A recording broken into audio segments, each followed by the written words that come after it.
हरे कृष्णा।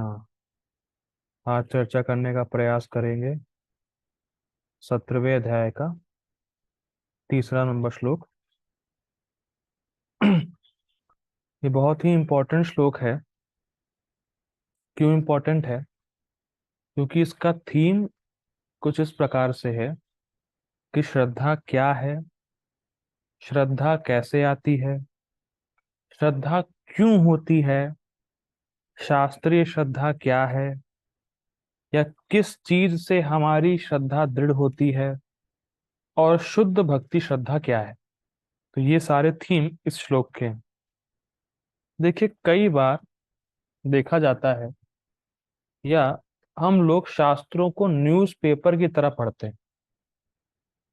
इतने घंटे पढ़ लिए, इतने पन्ने पढ़ लिए, हो गया बस। लेकिन शास्त्र इस प्रकार से नहीं पढ़े जाते हैं। शास्त्र पढ़ने का मतलब होता है, जो प्रसंग आपने पढ़ा है, जितने पेज आपने पढ़े, उसमें से आपको क्या शिक्षा मिली है, उस शिक्षा से आपका जीवन, आपकी चेतना परिवर्तित होनी चाहिए। ये है शास्त्रों का सही सही अध्ययन करना।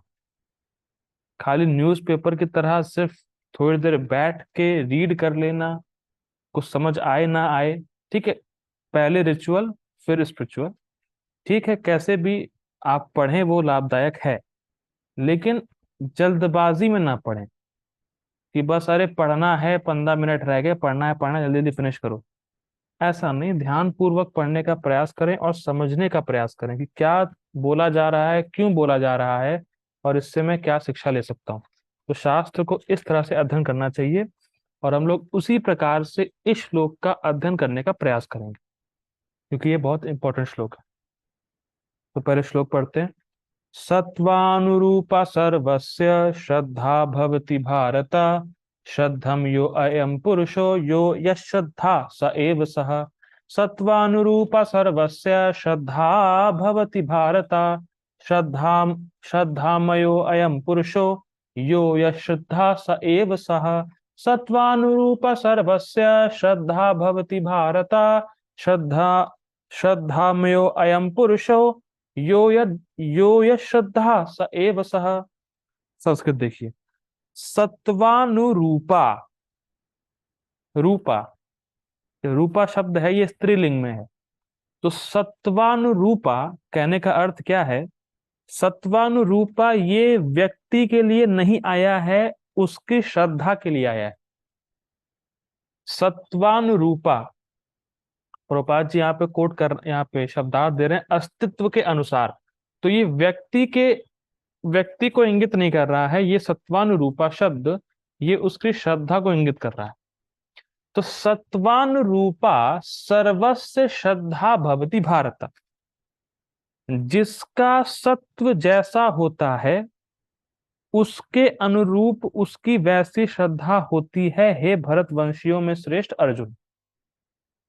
ये है पहली लाइन का अर्थ, कि जिसका सत्व जैसा होता है उसके अनुसार उसकी श्रद्धा होती है, हे भरतवंशियों में श्रेष्ठ। तो अब देखिए, पॉइंट समझिए। हर जीव के पास सत्व होता है और उसके अनुसार उसकी श्रद्धा होती है। अब ये सत्व क्या होता है? सत्व का अर्थ है हमारा अंतःकरण, और अंतःकरण का अर्थ होता है आंतरिक इंद्रियां। जैसे उपकरण सुना होगा आप लोगों ने, उपकरण शब्द। तो उपकरण मतलब मशीन, जिसके द्वारा हम कुछ कार्य कर लेते हैं या कुछ कार्य निकाल लेते हैं। तो वैसे ही अंतःकरण मतलब जिसके द्वारा हम कुछ करते हैं पर वो अंदर है, दिखाई नहीं पड़ता है। और अंतःकरण के चार भाग होते, मैंने कल भी बताया था। मन, बुद्धि, अहंकार और चित्त। प्लीज नोट डाउन, अंतःकरण इज इक्वल टू मन प्लस बुद्धि प्लस अहंकार प्लस चित्त। इन चार चीजों से मिलकर हमारा सत्व बनता है, यह अंतःकरण बनता है। ठीक है। और श्रद्धा का एक अर्थ होता है इच्छा। तो जैसा जिसका सत्व, वैसी उसकी इच्छा, वैसी उसकी श्रद्धा, वैसे उसके कार्य। I am repeating this formula again. जैसे जिसका सत्व, वैसे उसकी इच्छा, वैसे उसकी श्रद्धा, वैसे उसके कार्य। अब एक इंटरेस्टिंग बात है, ऐसा कोई नहीं कह सकता कि मेरे पास तो श्रद्धा है ही नहीं।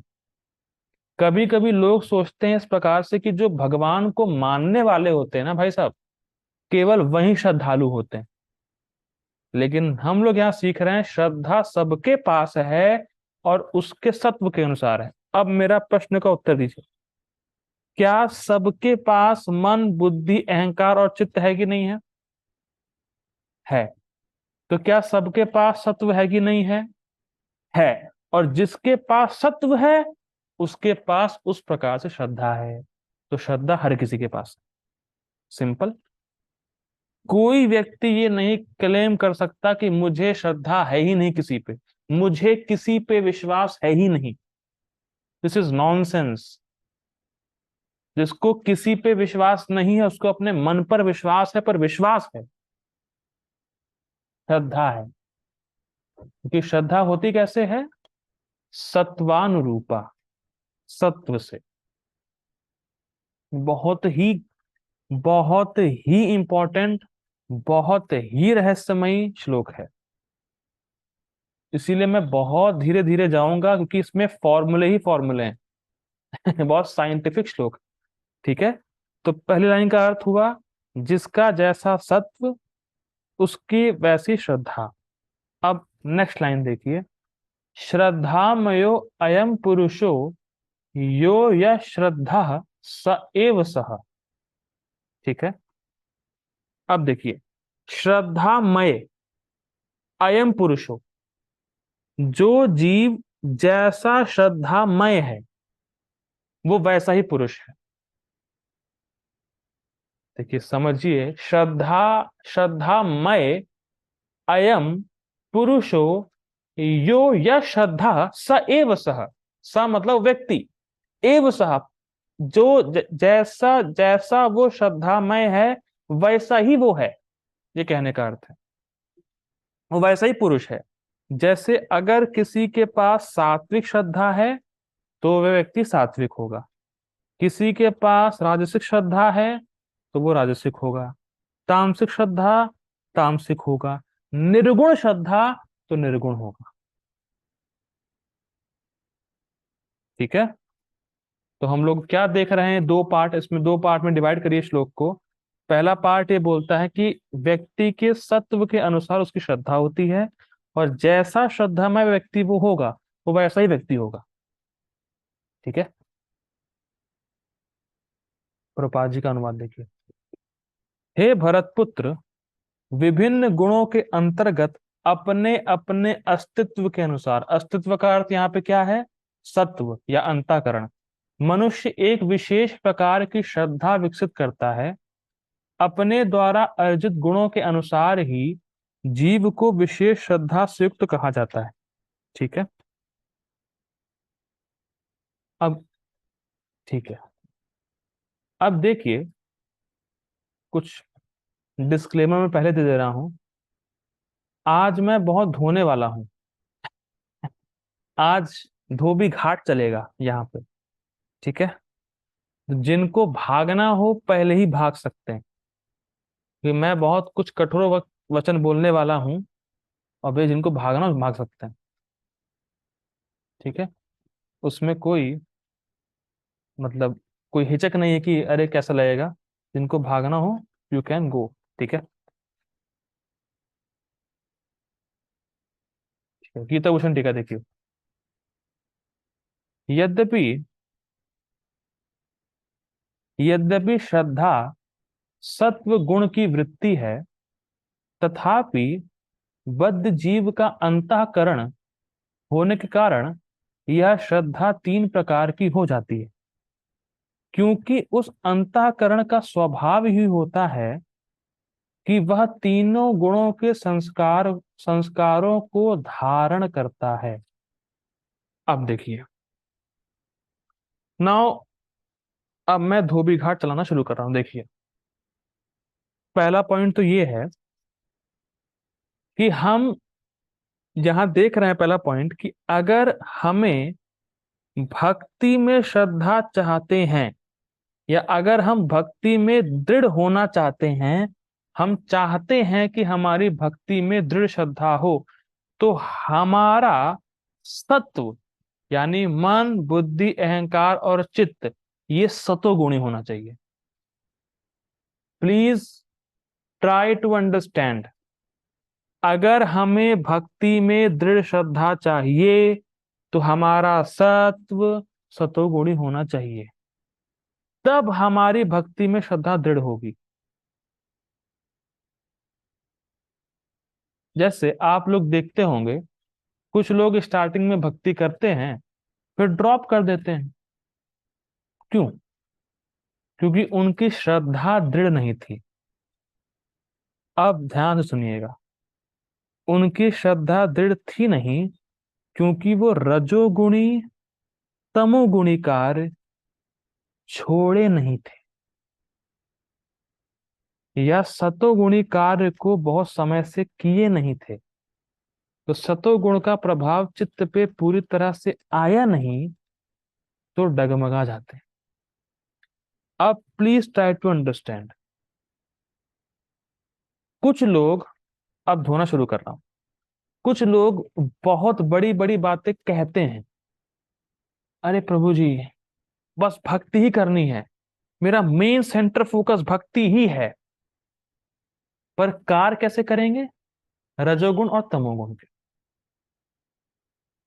अब बताइए, मैं किसी एक पर्सन पे कटाक्ष नहीं करूंगा, मैं सबको जनरलाइज करूंगा। तो ये ना सोचे कि अरे मुझे बोल रहे हैं। कार्य होंगे रजोगुण तमोगुण के, पर बोलेंगे क्या, अरे प्रभु जी बस भक्ति ही मेन है, मेरे जीवन का बस एक ही गोल है, मैं जो नौकरी कर रहा हूं, मैं जो कुछ भी कर रहा हूं, वो सब बस भक्ति के लिए है, भक्ति का सपोर्ट है ये। लेकिन कार्य कैसे? रजोगुण और तमोगुण के। अब मुझे ये बताइए, देखिए बहुत ही सिंपल है। जब कोई कंपटीशन की तैयारी करता है तो उसका गोल बहुत क्लियर होता है, मुझे ये एग्जाम निकालना है, मैं जो अभी पढ़ाई कर रहा हूं उससे मेरे रिजल्ट पे क्या फर्क पड़ेगा, उसको वो दिखता है। यहाँ पे हमारे कंपटीशन वाले कौन है भैया? कोई तो है जी। आप मुझे टेक्स्ट करिएगा, क्योंकि आज मैं बहुत प्रैक्टिकल क्लास लेने वाला हूँ। ठीक है, अपूर्व प्रभु जी, आप टेक्स्ट करिए मुझे, क्या ऐसा होता है आप एग्जाम की तैयारी कर रहे हैं तो आपको लगता है ना कि अरे भैया अभी ये करेंगे तो उसका आगे ये परिणाम मेरे रिजल्ट पे पड़ेगा? दिखता नहीं दिखता आपको? यस प्रभु जी, दिखता है। ठीक, थैंक यू बाबू जी, हरे कृष्णा। दिखता है, और आप वैसे ही चलते हैं, आप उसी प्रकार से चलते हैं, उसी प्रकार से जारी रहती है आपकी, क्योंकि आपका 200 रुपए। वो हो रहा है वो, ठीक है, कोई बात नहीं। ठीक है, म्यूट कर लिया। उसी प्रकार से चलते हैं क्योंकि उनका गोल क्लियर है कि मुझे निकालना है एग्जाम। उसी प्रकार से लोग कहते तो हैं कि भक्ति करनी है, भक्ति प्राप्त करनी है, लेकिन गोल क्लियर नहीं, उनको पता नहीं कि वास्तव में भक्ति प्राप्त करनी है कि नहीं करनी। बहुत ही जबरदस्त। जैसे मैं चलिए, आए हैं तो फिर कुछ लेके जाइए मसाला। जैसे एक भक्त से बात हुई, अब वो गए हैं पिक्चर देखने। अब मुझे ये बताइए, शास्त्र में कहाँ लिखा है पिक्चर देखना चाहिए? चलिए कोई बात नहीं, पिक्चर देखने जाइए, कोई बात नहीं, पिक्चर देखना अच्छी बात है। पर क्या जब आप पिक्चर देख रहे होंगे तो कृष्ण का स्मरण होगा आपको? क्यों हमारे यहाँ पे अपूर्व प्रभु जी, आप ही, क्या अगर मैं फिल्म देखने जा रहा हूं तो फिल्म के जो चित्र पटल पे दिखाया जाएगा उससे मुझे कृष्ण का स्मरण होगा, उससे मेरा भक्ति बढ़ेगी? ऑब्वियस नहीं बढ़ेगी। तो मैं क्यों जाऊं? क्या सतोगुण बढ़ेगा मेरे चित्त पे?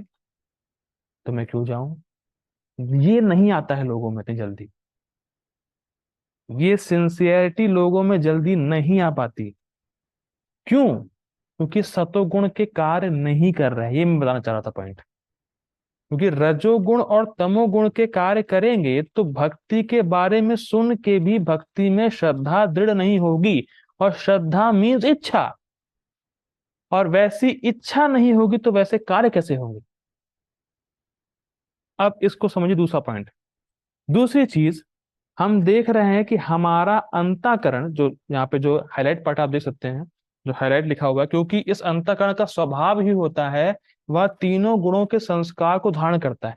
अब बहुत ध्यान सुनिएगा, हम देख रहे हैं कि हमारा अंतःकरण का स्वभाव है कि ये गुणों को एब्जॉर्ब करता है। ये कल एग्जाम्पल हुआ था स्पंज वाली बात। अगर स्पंज है आपके पास, सूखा स्पंज है, पानी फैला हुआ है, और स्पंज डालेंगे तो पानी को एब्जॉर्ब कर लेगा। तो जिन इंप्रेशंस के संग में हम आ रहे हैं, हमारा अंतःकरण वो एब्जॉर्ब कर रहा है। प्लीज कभी ये मत सोचिएगा मैं कुछ भी खाऊंगा, कुछ भी सुनूंगा, कैसे भी लोगों का संग करूंगा, कहीं भी जाऊंगा फिल्म देखने, कहीं भी पार्टी में जाऊंगा, कुछ भी करूंगा, उसका मेरे पे कोई फर्क नहीं पड़ेगा। This is all nonsense.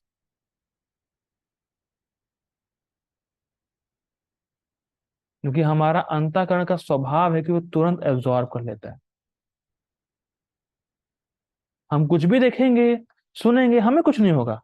लेकिन आप देखेंगे, जब आप जब करने बैठेंगे तो सामान्यतया जो सुना है और जो देखा रहता है वही बार बार उभरता है। आप कह सकते हैं हम कुछ धारण नहीं कर रहे हैं, कुछ नहीं हो रहा, पर वो इंप्रेशंस चित्त में आते ही हैं, आते ही हैं, आते ही हैं, आते ही हैं। बहुत ही डेंजरस है। अगर आप कोई भौतिकतावादी चीज देखेंगे, सुनेंगे, कुछ भी हो सकता है, गाने सुनेंगे, फिल्मी गाने सुनेंगे, न्यूज सुनेंगे, हिंसा के बारे में सुनेंगे, तो वही सब चित्त में आएगा। प्लीज ट्राई टू अंडरस्टैंड, बहुत ही गंभीर साइंस है। वो चित्त में आएगा, और चित्त में बार बार उसका ही स्मरण होगा, और मृत्यु के समय कुछ भी स्मरण होगा, जिस जिस चीज का स्मरण होगा, आप वहीं जाएंगे। या तो देखिए, प्रभुपाद जी बहुत ही सुंदर बात कहते थे कि मेरे भक्तों से एक ही परेशानी है, या एक ही, मतलब भक्तों से मतलब एक ही शिकायत है कि वो माया से डरते नहीं है। वो डरते नहीं है माया से। वो सोचते हैं कि माया में जाएंगे कुछ होगा नहीं। बहुत गंभीर बात है। हम जो सुनेंगे, जो देखेंगे, जो करेंगे, जिन लोगों के बीच रहेंगे, वैसा ही इंप्रेशन हमारे चित्त पे आएगा। और इसका उल्टा ले लीजिए, अगर हम लोगों ने कुछ गीता के श्लोक याद किए हैं, गीता क्लास को सही से सुना है, श्रीमद् भागवतम के श्लोक को सुना है, तो देखेंगे कि वही श्लोक बार बार मन में चलते रहते हैं। तो एक प्रभु जी बता रहे थे, उन्होंने 1.1.1 याद कर लिया, तो कह रहे थे कि मुझे गाना इतना अच्छा लगता है वो श्लोक, कि बार बार मैं उसको रोज गाता हूँ, और बार बार चलता है मेरे मन में वो। देखिए, अब उन्होंने वो संस्कार लिया तो वो मन में चलेगा।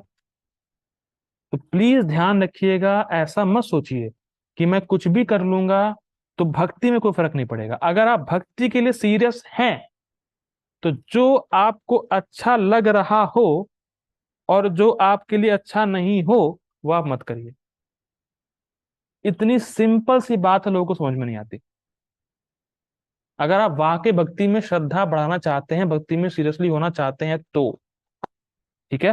तो जब जीव, अब देखिए आगे पढ़ते हैं, जब जीव को सही, देखिए बहुत सिंपल है, जीव अज्ञान में रहता है, जीव को सही ज्ञान होता नहीं, तो जीव गलत कार्य करता है और गलत संस्कार अपने अंतःकरण में लेता है, और वो संस्कार या तो सतोगुणी होंगे, या तमोगुणी होंगे, या रजोगुणी होंगे। ठीक है। बहुत ही सुंदर बात है। आप जो ले रहे हैं वैसा आउटपुट आप दे रहे हैं। बहुत ही सुंदर।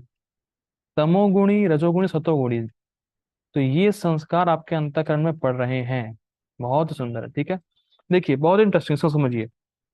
मान लीजिए कोई व्यक्ति बहुत तमोगुणी है, और वो सतोगुणी जगह पे गया, जहाँ पे खूब हरियाली है, बहुत पीस है, पहाड़ी एरिया है, तो उसको वहां जाके कुछ अच्छा फील होगा, और वो संस्कार उसके चित्त में पड़ जाएगा, और उसको वही संस्कार दोबारा जाने के लिए प्रेरित करेगा।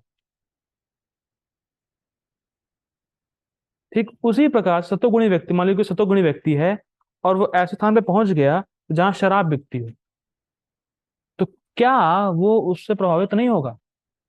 तुरंत प्रभाव डालेगा चित्त पे उसके। जैसे अभी भी नहीं समझ में आ रहा है, तो अजामिल केस लीजिए, अजामिल का केस। अजामिल ने केवल एक वैश्या को देख लिया, बस देखने मात्र से सब काम बिगड़ गया उसका। कुछ किया नहीं, देखा, और जो देखा वो अंतःकरण में आ गया, और फिर आगे क्या है वो सब पता ही है आप लोगों को। तो प्लीज समझिए, मैं इसलिए फोकस कर रहा हूं।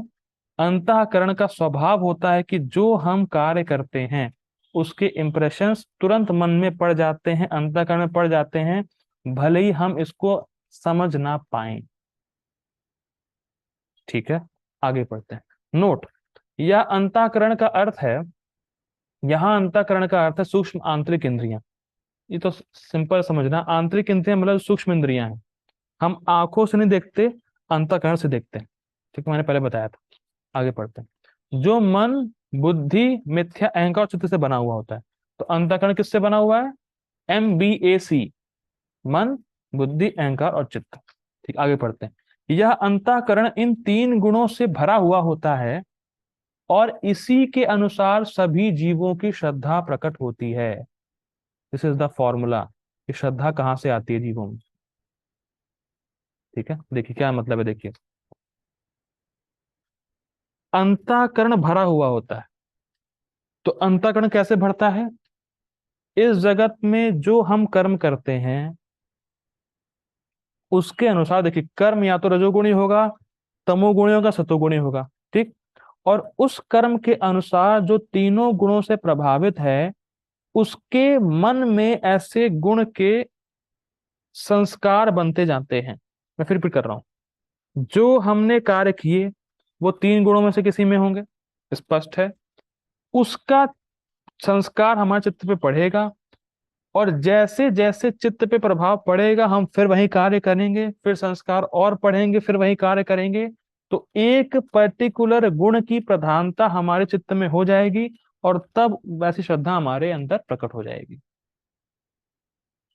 सर नया लॉजिक देखिए। मृगारी था, मृगारी, ठीक। या मैंने कल भी एग्जाम्पल दिया था टेररिस्ट का। तो टेररिस्ट के बच्चों को पहले से दिखाते हैं मुर्गा, वो माफ कीजिएगा, लोगों को मारना, गोली चलाना, हत्या करना, या जहर भरते हैं और लोगों के मतलब उसमें कि हाँ ये लोग काफिर हैं, ये लोग ऐसे हैं वैसे, इनको मारो। तो इस प्रकार के शब्द उनको सुनाए जाते हैं, हत्याएं दिखाई जाती हैं। अब देखा और सुना, संस्कार अंतःकरण में पड़ गया, धीरे धीरे वही कार्य उसने बार बार देखा सुना, देखा सुना, देखा सुना। अब तमोगुण की प्रधानता उस चित्त पे हो गई, तो अब वही कार्य, अब उसकी श्रद्धा इसी पे हो गई कि लोगों को मारना अच्छा है, लोगों की हत्या करना अच्छा है, ठीक, लोगों से नफरत करना अच्छा है। ये उसके अंतःकरण में फिट हो गया। अब वो जब ऐसे कार्य करेगा तो उसको हिचक नहीं होगी, क्योंकि उसकी श्रद्धा इस प्रकार से हो गई। कितना साइंटिफिक श्लोक है, मानना पड़ेगा भाई साहब, क्या नॉलेज है।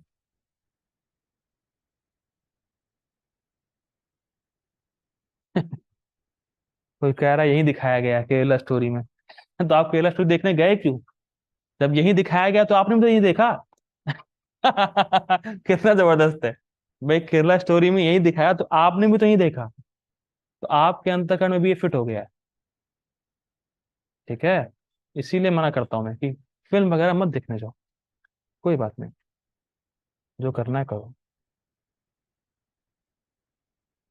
ठीक है, आगे पढ़ते हैं। तो ये श्रद्धा ऐसे बनती है। ठीक है, आगे पढ़ते हैं। सतोगुण प्रधान अंतःकरण की श्रद्धा सात्विक होती है, मतलब अगर अंतःकरण में सतोगुण प्रधान होगा तो श्रद्धा सात्विक होगी। रजोगुण प्रधान अंतःकरण की श्रद्धा राजसिक होती है, मतलब अगर अंतःकरण में रजोगुण प्रधान होगा श्रद्धा राजसिक होगी। और तमोगुण प्रधान अंतःकरण की श्रद्धा तामसिक होती है, स्पष्ट है। अब देखिए बहुत सुंदर बात आ रही है यहाँ पे। ऐसा सामान्य व्यक्ति जो उपासक है और एक उपास्य की उपासना करता है। देखिए समझिए, शब्दों को समझिए। उपासक मतलब उपासना करने वाला। उपास्य मतलब जिसकी उपासना कर रहा है, मतलब ही वर्शिप्स अ वर्शिपेबल ऑब्जेक्ट। जैसे मान लीजिए कोई सूर्य देव की उपासना कर रहा है, तो सूर्य देव हो गए उपास्य, और जो उपासना कर रहा है वो हो गया उपासक। ठीक है। वह तीनों में से किसी एक प्रकार की पूजा करता है, अर्थात देवता, यक्ष अथवा प्रेत आदि की, और उपास्य के गुणों से युक्त उपासक बन जाता है। प्लीज ट्राई टू अंडरस्टैंड, बहुत सुंदर है। और उपास्य के गुणों से युक्त उपासक बन जाता है, अर्थात देवता के गुण उसके उपासक में भी आने लगते हैं। देखिए समझिए, जैसे जैसे जिस व्यक्ति की चित्त की अवस्था, जैसे मान लीजिए सतोगुणी है, तो जिसकी चित्त की अवस्था सतोगुणी होगी वो देवताओं की पूजा करेगा, या देवताओं की पूजा करना उसको पसंद होगा जो सतोगुण में होंगे। रजोगुणी व्यक्ति रजोगुणी देवताओं की पूजा करेगा, जैसे यक्ष यक्ष वगैरह की। और जो तमोगुणी होगा वो प्रेत वगैरह की पूजा करेगा। मतलब same same attract each other. व्यक्ति तमोगुण में है, इसीलिए उसको तमोगुण के देवता पसंद आ रहे हैं। तमोगुण में है, इसीलिए सतोगुणी देवता की उपासना नहीं कर सकता। कर नहीं सकता मतलब करेगा नहीं, उसको पसंद नहीं आएगा। जैसे मैं आज ही एक भक्त को बता रहा था, जो तांत्रिक लोग होते हैं, जो जो अघोरी बाबा होते हैं, जैसे जो राख वाख लगाए रहते हैं, तो भक्तों के पास आते नहीं है। क्योंकि भक्तों के पास आएंगे तो उनकी जो शक्तियां कमजोर पड़ जाएंगी, क्योंकि वो तमोगुणी शक्तियां हैं, भक्त सतोगुण में होते हैं। तो भी एक साइंस है। जो तांत्रिक लोग होते हैं वो 3 दिन तक पानी नहीं पीते हैं। एक भक्त बता रहे थे कि जो तमोगुण की उपासना करते हैं वो बहुत तपस्या करते हैं। 3 दिन तक पानी नहीं पीना, शमशान घाट में रहना, बहुत कुछ तपस्या करते हैं। इतनी तपस्या तो हम भी नहीं करते। तो देखिए हम पॉइंट क्या सीख रहे हैं, पॉइंट ये सीख रहे हैं कि लोगों की श्रद्धा बहुत अधिक है, इसीलिए बहुत बड़ी बड़ी तपस्या करने को तैयार है। जैसे शिव जी के उपासक होते हैं, वो कांवर लेके कितनी दूर जाते हैं, पर उनसे कहा जाए मंगल आरती में आओ तो नहीं आएंगे। मंगल आरती में आना कौन सी बड़ी बात है, लेकिन कांवर लेके इतनी दूर दूर जाएंगे क्योंकि श्रद्धा है उनकी इस प्रकार से। तो श्रद्धा की बात है बस। और श्रद्धा कैसे आई? जैसा सत्व वैसी श्रद्धा। और सत्व कैसे हुआ? अंतःकरण में जो हमने भरा है, सत्व हुआ वैसा। और जैसा सत्व होगा, श्रद्धा होगी वैसी। और जैसी श्रद्धा वैसी उपासना। प्लीज लॉजिक को समझिए। हम जो कार्य करते हैं, जो देखते हैं, जो सुनते हैं, जो कुछ भी कर रहे हैं, अंतःकरण उसको भर ले रहा है। अंतःकरण भरने से अंतःकरण में गुणों की प्रधानता हो रही है। तो अंतःकरण में जिस गुण की प्रधानता होगी वैसी श्रद्धा हमारी होगी। वैसी श्रद्धा हमारी होगी, वैसी हमारी उपासना होगी, मतलब वैसे हम पूजा करेंगे। ठीक है। ओके, मैं ऐसा करता हूँ, मीटिंग एंड करना। Please join again for the purport. Hare Krishna Prabhupada की जय। Please join again. Hare Krishna. Purport by his divine grace AC Bhaktivedanta Swami Srila Prabhupada की जय। पढ़ते हैं। प्रत्येक व्यक्ति में, चाहे वह जैसा भी हो, एक विशेष प्रकार की श्रद्धा पाई जाती है। स्पष्ट है, मतलब कोई ये नहीं कह सकता कि मेरे अंदर कोई विश्वास और श्रद्धा नहीं है, क्योंकि सत्व उसमें हो गई होगा ना। आगे पढ़ते हैं। लेकिन उसके द्वारा अर्जित स्वभाव के अनुसार उसकी श्रद्धा उत्तम सतोगुणी, राजस, रजोगुणी अथवा तामसी कहलाती है। स्पष्ट है। इस प्रकार अपनी विशेष प्रकार की श्रद्धा, ये बहुत ही इंटरेस्टिंग है।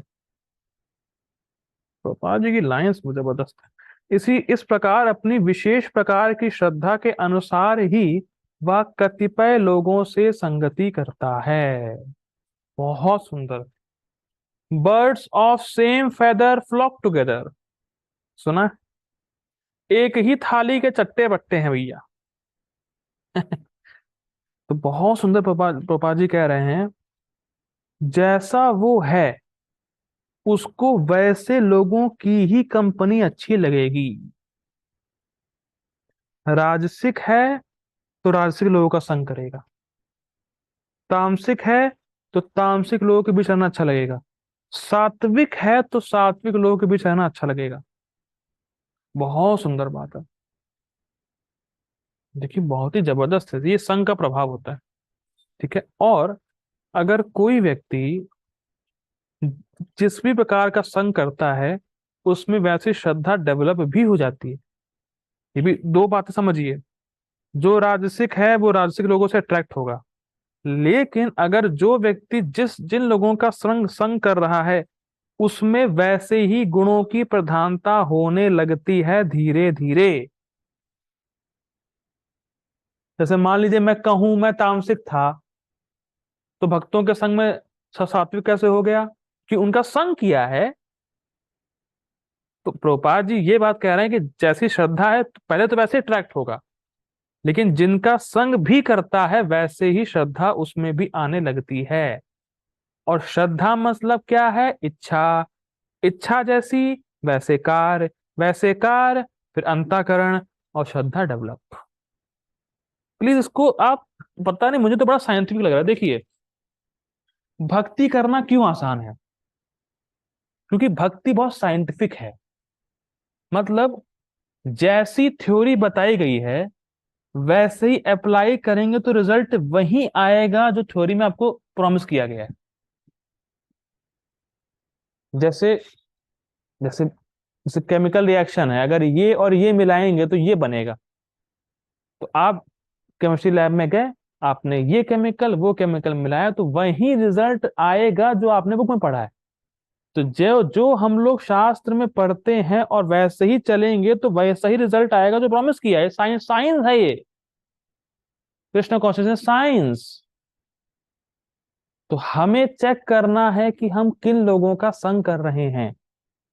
और कभी भी संग को हल्के में मत लीजिएगा, क्योंकि अगर संग हल्का होता तो महाप्रभु एक वचन नहीं कहते। वैष्णव कौन है? असत संग त्याग यही वैष्णवाचार। महाप्रभु ने और कुछ नहीं बोला। वैष्णव कौन है? केवल संग। असत संग जिसने त्याग दिया वही वैष्णव है, और कोई वैष्णव नहीं। अगर संग इतना हल्का होता तो महाप्रभु ये नहीं कहते। अब चेक करना पड़ेगा किन लोगों का हम संग कर रहे हैं। ठीक है। देखिए मैंने तो अपने जीवन में देखा है और भक्तों के जीवन में देखा है जो मेरे साथ कनेक्ट थे बहुत पहले से, जब एक सिंसियर भक्त का संग होता है और नॉन डिवोटीज का संग छूटता है, तब आदमी भक्ति में एडवांसमेंट करता है। Simple logic. सिंसियर भक्त का संग हो रहा है पर फिर भी नॉन डिवोटी का संग बनाए हुए हैं, तो एडवांसमेंट नहीं होगा। और अगर आप वाकई भक्ति में बढ़ना चाहते हैं तो आपको असत्संग त्यागना पड़ेगा। और तब कोई प्रॉब्लम होगी नहीं अगर वाकई में भक्ति में आगे बढ़ना है।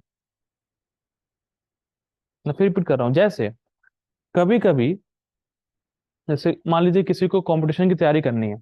मैं एग्जांपल लेता हूँ कि रिलेट कर पाते हैं लोग, क्योंकि आजकल ऐसा हो रहा है। मान लीजिए एक व्यक्ति को कंपटीशन की तैयारी करनी है और कंपटीशन की तैयारी की कोचिंग वगैरह उसके घर के आसपास नहीं है, तो उसको फिर भी कंपटीशन निकालना है तो माँ बाप का संग छोड़ना पड़ता है। क्यों? एग्जाम निकालना ना भाई साहब, एग्जाम मेरे लिए मेन फोकस है अभी। तो अगर वाकई में भक्ति फोकस है या भक्ति में आगे बढ़ना है तो असत संग को त्यागना ही है। और असत संग त्याग नहीं रहे हैं तो ये दिखा रहा है कि भक्ति में आपको फोकस नहीं है। सिंपल। दोनों साथ नहीं चलता।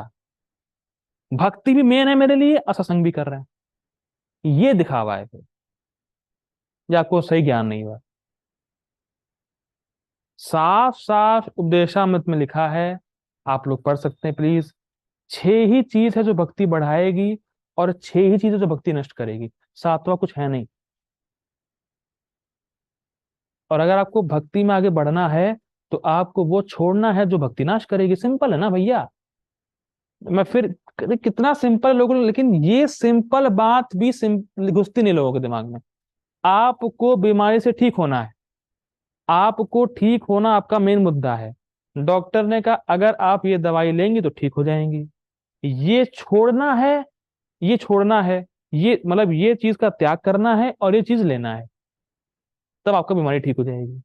तो वैसे ही उपदेशामृत में साफ साफ लिखा है, अगर आपको भक्ति में प्रगति करनी है या आपका मेन अगर गोल है तो छह चीज आपको छोड़नी है, छह चीज लेनी है। इसमें दिक्कत क्या है? कितना बड़ा साइंस है कि छह ही चीज है, सातवीं कोई चीज नहीं है। अगर आपसे पूछे कि भक्ति मेरी कम हो रही है तो कौन सी चीजें हैं? छह ही हैं, सातवीं है ही नहीं। कन्फर्म। इतना साइंस है ये। लेकिन अप्लाई करेंगे और देखिए मैंने फिर रिपीट किया है, भक्ति में श्रद्धा तब बढ़ेगी तो सतोगुण बढ़ेगा। सतोगुण कब बढ़ेगा? जब रजोगुण और तमोगुण के कार्य नहीं करेंगे और रजोगुणी तमोगुणी लोगों का संग नहीं करेंगे, तब भक्ति में श्रद्धा आएगी। और जब भक्ति में श्रद्धा आएगी तब आप धीरे धीरे फोकस होंगे तो चीजें छोड़ेंगे। ठीक है, देखिए साइंस है, बाकी मेरा कर्तव्य बताना। आगे पढ़ते हैं। अब वास्तविक तथ्य तो यह है कि जैसे जैसा 15वें अध्याय में कहा गया, प्रत्येक जीव परमेश्वर का अंश है, अतएव वह मूलतः इन समस्त गुणों से परे होता है। कहने का मतलब क्या? भगवान ने कहा था 15वें अध्याय में, ममे वांशो जीव लोके जीव भूत सनातना मना षष्ठानि इंद्रियाणि प्रकृति स्थानी कर्षति। यानी जो जीव है वो भगवान का अंश है, मतलब हमारी जो मूल श्रद्धा है वो है कृष्ण की सेवा, कृष्ण की प्रेममयी सेवा। लेकिन जब हमारी मूल श्रद्धा गुणों से प्रभावित हो जाती है तब वो अलग अलग रूप में प्रकट होती है इस जगत में। मूल श्रद्धा कृष्ण की भक्ति है, लेकिन गुणों के कारण से अलग अलग रूप में प्रकट हो रही है। निरूपा जी बताएंगे, देखिए। लेकिन जब वह भगवान के साथ अपने संबंध को भूल जाता है और बद्ध जीवन में भौतिक प्रकृति के संसर्ग में आता है तो वह विभिन्न प्रकार की प्रकृति के साथ संगति करके अपना स्थान बनाता है। कहने का मतलब क्या है? अनादिकाल से जीव भगवान को भूला हुआ है और उसको पता ही नहीं है कि जो वो कार्य कर रहा है उस कार्य से वो कृष्ण के और दूर जा रहा है, उसको पता ही नहीं। ठीक है, और इस प्रकार से प्राप्त कृत्रिम श्रद्धा तथा अस्तित्व मात्र भौतिक होते हैं। बहुत ही सुंदर लाइन। मतलब प्रभुपाद जी क्या कहना चाह रहे हैं? प्रभुपाद जी कहना ये चाह रहे हैं कि ये जो हमारी भगवान से विमुखता है या ऐसे कार्यों में रुचि जो भगवान से संबंधित नहीं है, ये हम पे आर्टिफिशियल है। देखिए इस प्रकार के कार्य करना जिससे भगवान का कोई संबंध नहीं है और भगवान की स्मृति आपको नहीं होगी, भक्ति में कोई हेल्प नहीं करेगा, उस प्रकार के कार्य करना हमें अच्छा लगता है। क्यों? क्योंकि वो आर्टिफिशियल है, ये नेचुरल नहीं है। नेचुरल तो क्या है? नित्य सिद्ध कृष्ण प्रेम साध्य कबू नॉय श्रवण श्रुति करे उदय। ये नेचुरल है, भगवान से हमारा प्रेम नेचुरल है। पर अभी हमें भगवान से प्रेम करना नेचुरल लग नहीं रहा है, ये पॉइंट है। मैं फिर रिपीट कर रहा हूं, भगवान से प्रेम करना नेचुरल है हमारे लिए, पर अभी भगवान से प्रेम करना नेचुरल नहीं लग रहा है। अभी भौतिक चीजों से प्रेम करना नेचुरल लग रहा है, जो कि वो आर्टिफिशियल है।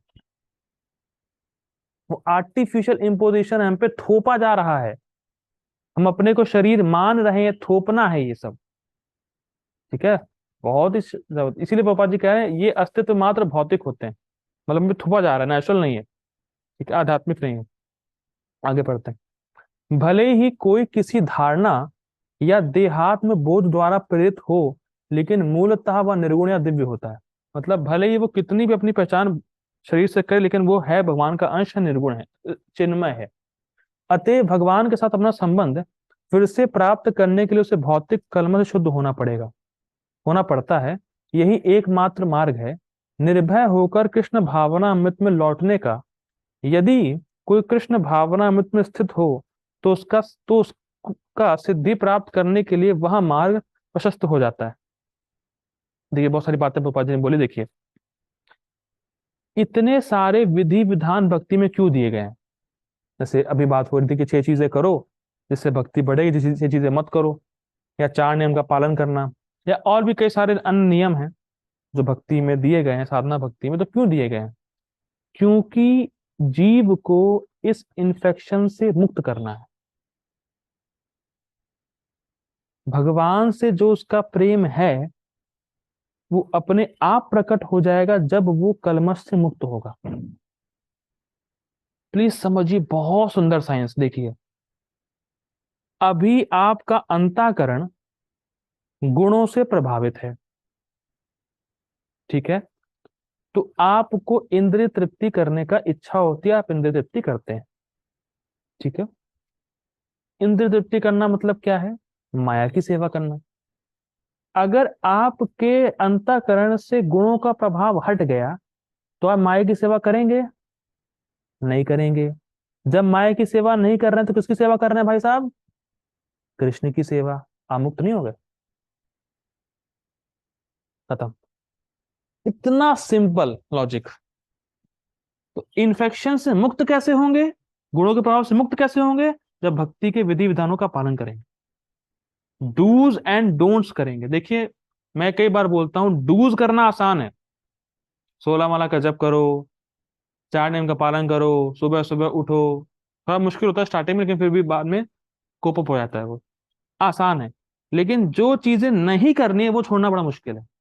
प्रजल्प, दुनिया की बातें करना, वो नहीं छूटता। इधर उधर घूमने जाना, वो नहीं छूटता। असत्संग, वो नहीं छूटता। छोड़ना, डोंट्स करना बहुत मुश्किल है, डूज करना आसान है। लेकिन जब डूज एंड डोंट्स दोनों होंगे तो हम इन्फेक्शन से मुक्त होंगे। मतलब आप कहना ये चाहते हैं कि आप एक तरफ झाड़ू मार रहे हैं, जो कचरा बाहर निकल रहा है उसको अंदर डाल रहे हैं, फिर झाड़ू मार रहे हैं, फिर कचरा बाहर निकल रहा है, फिर अंदर डाल रहे हैं, फिर झाड़ू मार रहे हैं, फिर कचरा बाहर निकल रहा है, फिर अंदर डाल रहे हैं। तो फायदा क्या होगा? फायदा क्या है फिर? तो डूज एंड डोंट्स दोनों को देखना है, ठीक है? यम नियम। आगे पढ़ते हैं। यदि वह आत्म साक्षात्कार के इस पथ को ग्रहण नहीं करता तो वह निश्चित रूप से प्रकृति गुणों के साथ बह जाता है। मतलब अगर वो शास्त्रीय आदेश का पालन नहीं करेगा, भक्ति नहीं करेगा, तो उसको सात्विक, राजसिक और तामसिक जो उसके संस्कार है, जो आदेश हैं, वो प्रेरणा देंगे उसको भौतिक कार्य करने के लिए, और फिर वैसे कार्य करेगा, ठीक है? आगे पढ़ते हैं। अब देखिए प्रभुपाद जी बहुत सुंदर बात बोल रहे हैं। इस श्लोक में श्रद्धा शब्द अत्यंत सार्थक है। श्रद्धा मूलतः सतो गुण से उत्पन्न होती है। कई बार ये प्रश्न मेरे पास आया है, भक्तों के पास आता है जनरली, कि प्रभु जी भक्ति में श्रद्धा कैसे बढ़ाएं? तो हमें क्या सूत्र मिल रहा है? सतोगुण। सतोगुण का संग करना ही होगा। सुबह जल्दी उठें, नाम जप करें, शास्त्र पढ़ें, और रजोगुण तमोगुण के कार्य, रजोगुण तमोगुण से प्रभावित व्यक्तियों का संग छोड़ना पड़ेगा। Simple for the simple. तब आपकी भक्ति में श्रद्धा खुद ब खुद बढ़ जाएगी, ठीक है? बहुत ही इंपॉर्टेंट सूत्र। देखिए इस संबंध में भक्ति रसामृत महाराज बहुत सुंदर बात बता रहे थे। जितना सतोगुण की वृद्धि हमारे हृदय में होगी उतना भक्ति करना अच्छा लगेगा। फिर जितना भक्ति करना अच्छा लगेगा हम और भक्ति करेंगे, और सतोगुण बढ़ेगा, और अच्छा लगेगा, और सतोगुण बढ़ेगा, और अच्छा लगेगा, और सतोगुण बढ़ेगा। कभी एंड होगा? नहीं होगा। ये एंड तब होगा जब हम पहुंच जाएंगे निर्गुण अवस्था में। तब भक्ति रोक पाएंगे? तब भक्ति रोक ही नहीं पाएंगे। स्टार्ट कहाँ से होगा? सतोगुण से, ठीक। देखिए बोलने को तो बड़ा मैं बोल देता हूं, पर जिसको समझना है समझे, जिसको करना है करे, ठीक है? बोलने को तो मैं बोल देता हूँ, कर्तव्य है हमारा।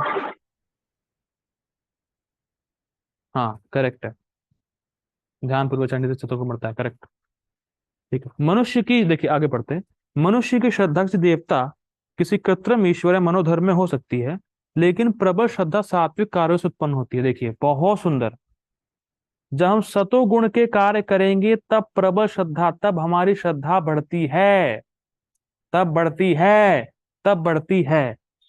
मैं 3 बार इसलिए बोला है क्योंकि बोलने के बाद भी 1000 बार लोग भूल जाते हैं। ठीक। किंतु भौतिक बद्ध जीवन में कोई पूर्णतया शुद्ध नहीं होता।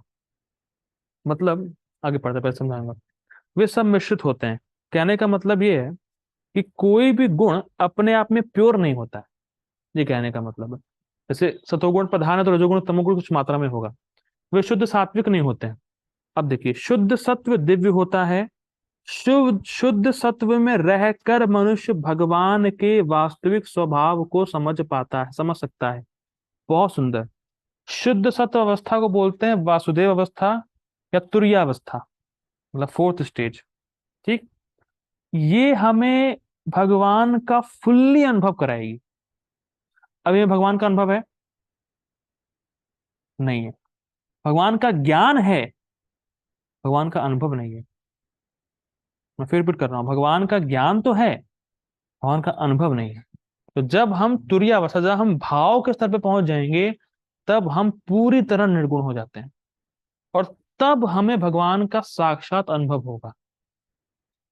देखिए, कभी कभी लोग ये प्रश्न भी पूछते हैं कि प्रभु जी, काम वासना या क्रोध वगैरह से कैसे डील करें। तो देखिए समझिए, अभी हम अनर्थ निवृत्ति के स्तर पर हैं, और अनर्थ निवृत्ति का मतलब है कभी अनर्थ बढ़ेंगे, कभी कम होंगे, कभी बढ़ेंगे, कभी कम होंगे, मतलब ऊपर नीचे चलता रहेगा, ये जंग चलती रहेगी। तो काम वासना से प्रभावित नहीं हो, क्रोध से प्रभावित नहीं हो, खाली आपको एक ही चीज करनी है, हरे कृष्णा कृष्ण कृष्ण हरे हरे, हरे राम राम राम हरे हरे, ये अपने आप सब शांत हो जाएगा। जैसे जिसको जॉन्डिस होता है, उसको शुगर कैंडी खिलाते हैं, उसको कड़वी लगती है, पर शुगर कैंडी की मिठास कैसे अनुभव करेगा वो? शुगर कैंडी ही खा के। उसको आलू देंगे तो अनुभव नहीं करेगा मीठे, मतलब शुगर कैंडी का। शुगर कैंडी अभी खा रहा है, कड़वी लग रही है, पर शुगर कैंडी खाता रहे खाता रहे खाता रहे तो मीठा लगेगा। तो अगर जप करने में कठिनाई है तो और जप करें, यही सॉल्यूशन है इसका। ठीक है, निर्गुण हो पाते हैं। जब तक श्रद्धा पूर्णतया सात्विक नहीं होती, तब तक वह प्रकृति के किसी भी गुण से दूषित हो सकती है।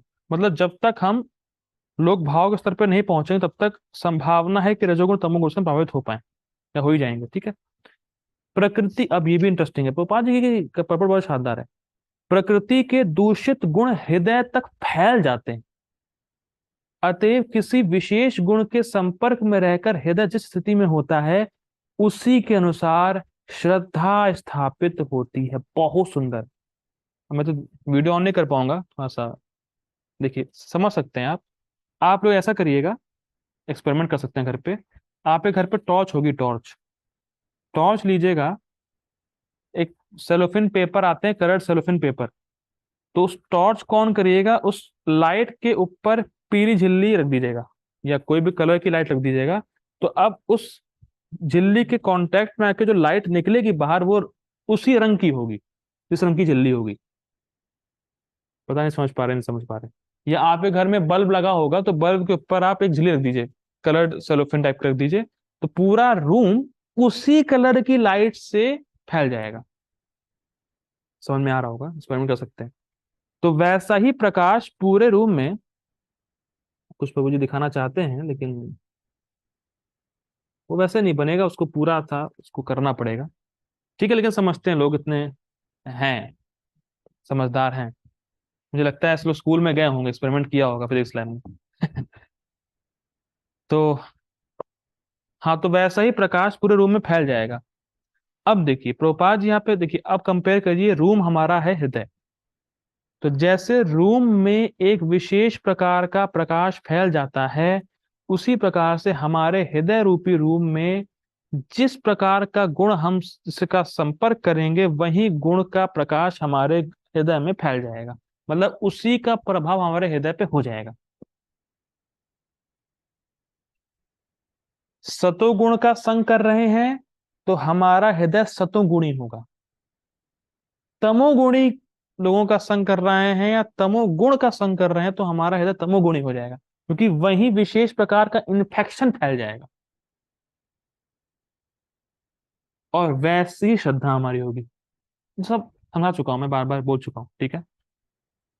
और ध्यान दीजिएगा, भक्ति कर रहे हैं तो अच्छी बात है, लेकिन बहुत सुंदर बात एक भक्त ने बोली थी, 2 घंटे का जप आपके 22 घंटे डिसाइड करता है, और 22 घंटे जो आप करते हैं वो 2 घंटे में दिखता है। मैं फिर रिपीट कर रहा हूँ, 2 घंटा जप करेंगे उसका प्रभाव 22 घंटे देखेंगे आप, और जो 22 घंटे करेंगे उसका आप 2 घंटे में देखेंगे सुबह। तो 2 घंटे जप किया, क्लास सुनी, और 22 घंटे खुले सांड की तरह तमोगुण रजोगुण का संग कर रहे हैं, ऐसे लोगों का संग कर रहे हैं, मार पार्टी वाटी ये वो जा रहे हैं, तो सुबह सुबह फिर तो नाम जब बड़ा अच्छा होगा, फिर तो और क्या है, वही सब चीजें आएंगी। हरे हरे कृष्णा कृष्णा ओ हाँ हरे कृष्णा, अरे हम आ गए तो उसने बोला हरे कृष्ण, ये सब होगा। और प्लीज ध्यान दीजिएगा, ये मजाक की बात नहीं, ऐसा होता है। देखिए सत्य तो सत्य है, सत्य स्वीकार करना ना करना वो हर एक के ऊपर होता है, ठीक है। मैंने पहले डिस्क्लेमर दे दिया था कि आज मैं बहुत हड़काऊंगा, मैं बहुत धोऊंगा, तो प्लीज डोंट बी नाराज मत होइएगा, उससे नाराज मत होइएगा, ठीक। आगे बढ़ते हैं। यह समझना चाहिए कि यदि किसी का हृदय सतोगुण में स्थित है तो श्रद्धा भी सतोगुणी होगी, स्पष्ट है। यदि हृदय रजोगुण में स्थित है तो उसकी श्रद्धा रजोगुणी है, और यदि हृदय तमोगुण में स्थित है तो उसकी श्रद्धा तमोगुणी होती है, स्पष्ट है, ठीक है। इस प्रकार अब देखिए बहुत सुंदर प्रभुपाद जी कह रहे हैं, इस प्रकार हमें संसार में विभिन्न प्रकार की श्रद्धाएं मिलती हैं, और विभिन्न प्रकार की श्रद्धाओं के अनुसार विभिन्न प्रकार के धर्म होते हैं। ये बहुत ही अमेजिंग लाइन है। एक मुझसे एक बार प्रश्न किया गया कि बहुत सारे धर्म क्यों? क्योंकि बहुत सारे लोग हैं, उन लोगों का चित्त अलग अलग है, और चित्त के हिसाब से श्रद्धा अलग अलग, इसीलिए बहुत सारे धर्म। धार्मिक श्रद्धा का असली सिद्धांत सतोगुण में स्थित होता है, लेकिन चूंकि हृदय कलुषित रहता है, अति विभिन्न प्रकार के धार्मिक सिद्धांत पाए जाते हैं। श्रद्धा की विभिन्नता के कारण ही पूजा भी विभिन्न विभिन्न प्रकार की होती है। जैसे कोई देवता की पूजा कर रहा है, कोई मनोधर्मित भगवान की पूजा कर रहा है महाराष्ट्र में, कोई भूत प्रेतों की पूजा कर रहा है, कोई तो किसी बाबा की पूजा कर रहा है भगवान मान के। तो ये क्यों? श्रद्धा अलग अलग। मैंने रिपीट किया था, अंतःकरण, अंतःकरण से श्रद्धा अलग अलग, और फिर वैसे ही उपासना अलग अलग। अब हम लोग बहुत सुंदर एक विषय लेने वाले हैं, ठीक है। अब ये बहुत इंपॉर्टेंट है। देखिए अभी तक हम लोगों ने ये डिस्कस किया आज के श्लोक में कि लोगों के अंतःकरण के हिसाब से अंतःकरण में जो गुण की प्रधानता होती है उस गुण के हिसाब से श्रद्धा होती है। सात्विक श्रद्धा, राजसिक श्रद्धा, तामसिक श्रद्धा। अब निर्गुण श्रद्धा क्या होती है, वो कैसे प्राप्त होती है, और वो क्या चीज है, इसको हम लोग भागवतम के श्लोक से देखेंगे। मैं देखिए ये मैं यहां से जो पार्ट है ये प्रभुपाद जी के परपोर्ट में नहीं है, ये अलग से ऐड किया गया है। मैं यही बताने जा रहा हूं कि अभी तक हम लोगों ने श्रद्धा देखी वो 3 गुणों के अंतर्गत देखी, राशिक श्रद्धा, तामसिक श्रद्धा, सात्विक श्रद्धा। अब निर्गुण श्रद्धा क्या होती है, शास्त्रीय श्रद्धा क्या होती है, वो कैसे प्राप्त होती है, उसका लाभ क्या है, ये हम लोग देखने वाले हैं। बहुत सुंदर ही टॉपिक है, देखिए।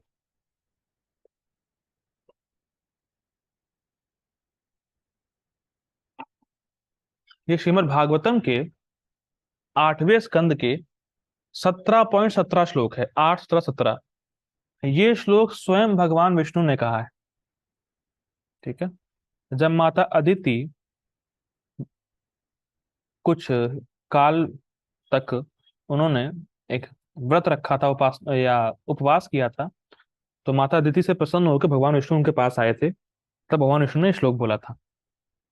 ठीक है, श्लोक पढ़ते हैं पहले, बहुत छोटा श्लोक है। ममार्चनम नार्हति गंतुम अन्यथा श्रद्धानुरूपम फलम हेतुकत्वात्। देखिए, मम अर्चनम ना अर्हति गंतुम अन्यथा। हे देवी, हे माता अदिति, मेरी पूजा या मेरा भजन ना अर्हति गंतुम अन्यथा, मेरा भजन कभी विफल नहीं जाता।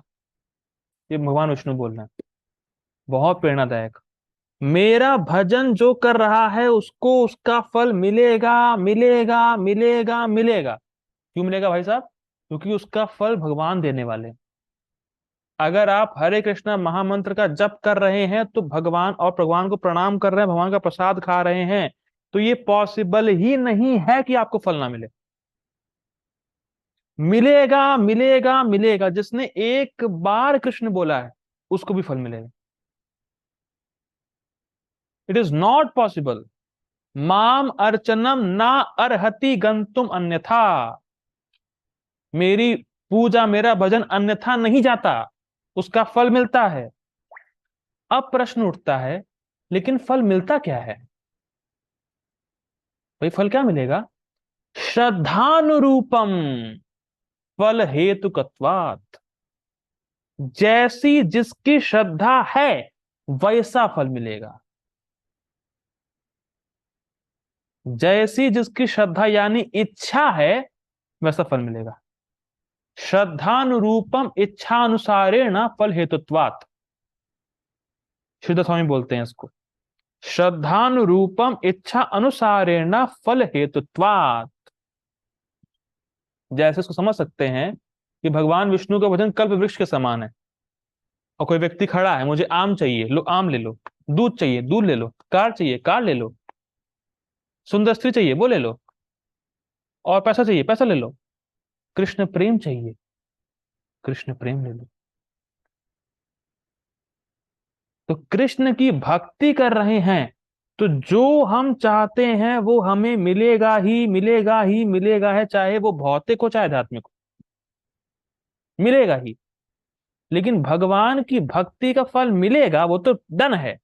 उसमें तो कोई शक नहीं कि जो भजन कर रहा है कृष्ण का उसको तो फल मिलेगा, भक्ति का फल मिलेगा। लेकिन क्या मिलेगा ये उस व्यक्ति पर डिपेंड करता है। आपकी श्रद्धा क्या है? श्रद्धा मीन्स आपकी इच्छा क्या है। इसीलिए श्री स्वामी बोलते हैं यहाँ पे, देखिए श्री स्वामी का कोटेशन है यहाँ पे, श्रद्धानुरूपम इच्छा अनुसारेण फल हेतुत्वात्। श्रद्धा मीन्स यहाँ पे श्रद्धा शब्द आया है श्लोक, यहाँ पे संस्कृत में श्लोक में श्रद्धा है, यहाँ पे अर्थ है इच्छा, कि आपकी इच्छा के अनुरूप फल मिलेगा आपको। श्रद्धा के अनुरूप अर्थात इच्छा के अनुसार फल प्राप्त होता है। ठीक है, स्पष्ट है।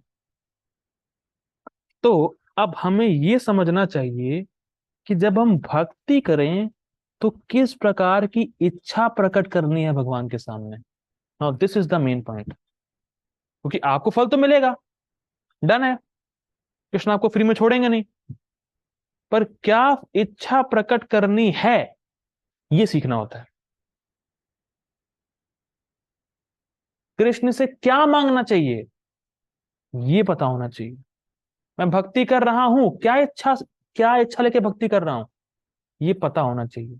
और वैसा कार्य भी करना चाहिए। जैसे प्रभुपाद जी कहते हैं कि कृष्ण प्रेम इज नॉट सो चीप, कि आप खाली बोल दे मुझे कृष्ण प्रेम चाहिए और जैसा उसका स्टैंडर्ड है वैसा आप कर नहीं रहे। ये कोई चीप थिंग नहीं है। खाली आप बोल रहे हैं हाँ मुझे भक्ति करनी, मुझे कृष्ण को प्राप्त करना है, और कर कुछ नहीं रहे हैं। प्रभुपाद जी ने कहा था कि अगर मैं आपको बता देता कि कृष्ण को प्राप्त करने में कितनी तपस्या है तो सब भाग जाते। तो कृष्ण को प्राप्त करना कोई आसान काम नहीं, क्या ना? बहुत सुंदर है। अब देखिए, ये तो हो गया कि भगवान अपना भजन का फल देते हैं लोगों की इच्छा के अनुसार। अब इच्छा कैसे आती है इसको समझिए। शुद्ध भक्ति श्रद्धा क्या है देखिए। अभी हम लोग पढ़ रहे थे 3 गुणों के अंडर की श्रद्धा। अब निर्गुण श्रद्धा क्या है देखिए। शुद्ध भक्ति श्रद्धा क्या है देखिए, इसको एक क्वेश्चन है हमारा, बहुत ध्यान से सुनिएगा, इसको नोट भी कर सकते हैं। हम भक्ति कर रहे हैं ताकि एक दिन हमको शुद्ध भक्ति प्राप्त हो जाए। हम भक्ति कर रहे हैं ताकि एक दिन हमको शुद्ध भक्ति प्राप्त हो जाए। हम भक्ति कर रहे हैं ताकि एक दिन हमको शुद्ध भक्ति प्राप्त हो जाए। हम भक्ति कर रहे हैं ताकि एक दिन हमको शुद्ध भक्ति प्राप्त हो जाए। This is the right intention. ये हमारी इच्छा है। यही है शुद्ध भक्ति श्रद्धा। ये है शुद्ध भक्ति श्रद्धा या शुद्ध भक्ति इच्छा कि हम भगवान की भक्ति कर रहे हैं। आज मैं हरे कृष्णा कृष्ण कृष्ण हरे हरे, हरे राम राम राम हरे हरे बोल रहा हूं। किस लिए? नौकरी मिल जाए। हाँ, नौकरी मिल जाए। प्रेम बिना व्यर्थ मोरा दरिद्र जीवाना, दास करी वेतन मोरा दिया प्रेम धन। नौकरी चाहिए पर सैलरी क्या चाहिए? कृष्ण प्रेम। नौकरी तो मांग रहे हैं भैया। हरे कृष्णा, मुझे अपनी सेवा में लगाइए। राधा रानी श्री कृष्णा, मुझे सेवा में लगाइए, नौकरी दीजिए, पर सैलरी चाहिए कृष्ण प्रेम। उससे कम में बात नहीं है। मैं ऐसा करता हूँ, मैं वो धीरे बोल रहा हूँ। इस श्लोक को प्लीज आप नोट कर लीजिए। मैंने बोला चैतन्य चरितमृत का नोट कर लीजिए। इसको रोज आप भगवान के सामने बोलिए, मन करे नहीं करे, चाहे आपकी कितनी भौतिक इच्छा हो, लेकिन ये श्लोक जरूर बोलिएगा। मैं रिपीट कर रहा हूं, धीरे धीरे आप लिख भी सकते हैं। प्रेम बिना व्यर्थ मोरा दरिद्र जीवन, दास करी वेतन मोरा दिया प्रेम धन। प्रेम बिना व्यर्थ मोरा दरिद्र जीवन, दास करी वेतन मोरा दिया प्रेम धन। प्रेम बिना व्यर्थ मोरा दरिद्र जीवन, दास करी वेतन मोरा दिया प्रेम धन। ये महाप्रभु की प्रार्थना है। इसको हमें जरूर बोलना चाहिए। कैसी कितनी भौतिक इच्छाएं हो, कितने भी कलमश से ग्रसित हो, क्या फर्क पड़ रहा है? हमें ये भगवान को बोलना है। ठीक है, आगे पढ़ते हैं। अब ये तो हो गया शुद्ध भक्ति श्रद्धा। शुद्ध भक्ति श्रद्धा मतलब कि हम भक्ति कर रहे हैं शुद्ध भक्ति प्राप्त करने के लिए। अब श्रद्धा मिलती कहाँ है मार्केट में? कौन देगा श्रद्धा? ये क्योंकि क्योंकि ऐसे तो हम त्रिगुणात्मक श्रद्धा में फंसे हुए हैं। निर्गुण श्रद्धा कहाँ मिलती? क्योंकि जो हम कार्य कर रहे हैं उससे तो जो हमारी श्रद्धा बनेगी वो गुणात्मक होगी। लेकिन निर्गुण श्रद्धा कहाँ मिलती है भाई साहब? ये जो आप प्रोडक्ट बता रहे हैं हमें भगवान की भक्ति का, कहाँ मिलता है? देखिए, बहुत सुंदर श्लोक है। सताम प्रसंगान मम वीर्य संविदो, भवन्ति हित कर्ण रसायना कथा, तज्जोषणादाश्वपवर्ग वर्त्मनि, श्रद्धारतिर्भक्तिर अनुक्रमिष्यति। सताम प्रसंगान मम वीर्य संविदो, भवन्ति हित कर्ण रसायना कथा, तज्जोषणादाश्वपवर्ग वर्त्मनि, श्रद्धारतिर्भक्तिर अनुक्रमिष्यति। गाने में कितना अच्छा लग रहा है। सताम प्रसंगान मम वीर्य संविदो, भवन्ति हित कर्ण रसायना कथा, तज्जोषणादाश्वपवर्ग वर्त्मनि, श्रद्धारतिर्भक्तिरनुक्रमिष्यति। संस्कृत देखिए। सताम प्रसंगान, सताम मतलब भक्त। सताम प्रसंगान, संग सुना? संग, भक्तों का संग। प्रसंग, प्रकृष्ट रूपेण संग, भक्तों का अच्छे प्रकार से जब हम संग करते हैं। मम वीर्य संविदो, ये भगवान कपिल ने बोला है। तो मम वीर्य, मेरे शौर्य को संविद, विद मतलब समझना, समझ मतलब बहुत समझना। तो जब कोई मेरे भक्तों का संग करता है तब वो मेरे बारे में, मेरी महिमा के बारे में, मेरे प्रभाव के बारे में अच्छे प्रकार से समझ पाता है। जब वो मेरे भक्तों का संग करता है तब जीव समझ पाता है कि भगवान कौन है, भगवान कितने महान है, भगवान का प्रभाव क्या है। तब भक्तों का संग। फिर क्या होता है? भवंति हृत कर्ण रसायन कथा। आयन सुना? आयन मतलब होता है घर। तो भगवान के शौर्य की कथा उसके हृदय और उसके कानों के लिए रस का घर होता है। बहुत सुंदर। जब कान में भगवान की कथा पड़ती है भक्तों के संग में आके, हम भक्तों के संग में ही हैं अभी, और कथा सुन रहे हैं आप, तो जब भक्तों के संग में आके व्यक्ति भगवान की कथा सुनता है तो उसको अपने कानों में ये कथा जाते हुए बहुत अच्छी लगती है, उसको रस मिलता है। और जब वो कथा कान से जाके हृदय में उतरती है, और जब वो हृदय में कथा पे थोड़ा सा विचार करता है, तब उसके हृदय को अच्छी लगती है। जैसे मैं किसी को यहाँ पे गाली बोल दूं, गाली तो अच्छा है ना कानों के लिए। गाली सुनी, कान में बहुत बुरा लगता है, अरे यार क्या क्या बोल रहा है, कान को बुरा लगता है। लेकिन जब आप उसी गाली पे बार बार विचार करेंगे तो हृदय को और खराब लगेगा। ठीक है। तज्जोषणाद आश अपवर्ग वर्तमनि, और जब वो बार बार कृष्ण कथा में लगा रहता है, तब उसके मुक्ति का मार्ग खुल जाता है। श्रद्धा, तब उसको श्रद्धा प्राप्त होती है, फिर भाव का स्तर प्राप्त होता है, और तब उसको प्रेम मिलता है धीरे धीरे। तो भक्तों के संग में आके भगवान की कथा को सुनने से शुद्ध भक्ति की श्रद्धा प्राप्त होती है। यानी भक्तों के संग में शुद्ध भक्ति की श्रद्धा मिलती है। ठीक है। और भक्तों का संग, भक्त वो जो सिंसियर हो। देखिए मैं लास्ट बात बोलकर रुकूंगा, ऐसे एक पीडीएफ और है। जब आप किसी भक्त का लेक्चर सुनते हैं, तो जो उसकी श्रद्धा होती है वो उसकी वाणी से आपके कान में जाके आपके हृदय में ट्रांसप्लांट हो जाती है। इसीलिए जिससे सुने उसकी श्रद्धा स्ट्रांग होनी चाहिए, या कम से कम सिंसियर होना चाहिए। ठीक है। बस आगे और पीडीएफ है, ये लोग आप लोग पढ़ लीजिएगा, ये शिक्षा है, मैं भेज दूंगा, पढ़ लीजिएगा आप लोग। ठीक है।